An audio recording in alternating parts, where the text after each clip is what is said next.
কামরুল আর একটা লোক আর আমি 3 জন ধরে গেছে। পরে আমার যে কইছে যে হ্যাঁ রে মাল্লা কই যাবো নামে দেও, ঠিক আছে কই যাবেন তো বাঙ্গারি থেকে ওই জায়গায় একটা চলে গেল, ঠিক আছে বাঙ্গারি দোকানে ওঠাইছে নামাই দিছে, আমার ভাড়া দিছে, আমি হ্যাঁ নামাই দিচ্ছি।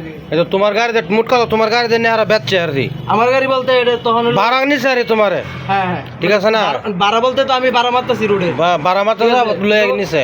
গাড়ি হলো পুরো দায়িত্ব আমার হ্যাঁ নাই, ঠিক আছে। গাড়ি মূলত হৃদয় ফাইম আমার কাছে বিক্রি করছে। যে মুহূর্তে তুমি ভাড়া মারছো এই মুহূর্তে তো তোমার গাড়ির মালিক আমি হইছি। মালিক নাও তুমি ভাড়া মারো আর কি। হ্যাঁ, তখন আমি গাড়ি এই তো তুমি যে মাল ডানে তোমার গাড়ি জানা যে না বেচছে এটা তো তুমি দেখছো, এটা খালি কই দিবা আচ্ছা, ঠিক যে আছে। আমার গাড়ি আমার মাল ডাইনে এনে বেচছে এমুকে মুকে বেচছে। এখন তুমি এই মালিক আইছে, আপনি মালিকের সাথে কেমনে ম্যানেজ করবেন, আপনি মাল দিবেন না বেটা কেমনে বুঝাবেন আপনি বুঝাই দেন। হ্যাঁ, ঠিক আছে। কথা কবে এতটুক সামনে সামনে কই না এই যে তুমি চিনো না যে সামনে যে বাঙ্গারি দোকানটা, মেডিকেল কে মেডিকেল নেই যেই পাশে, মিন্না সিরের পাশে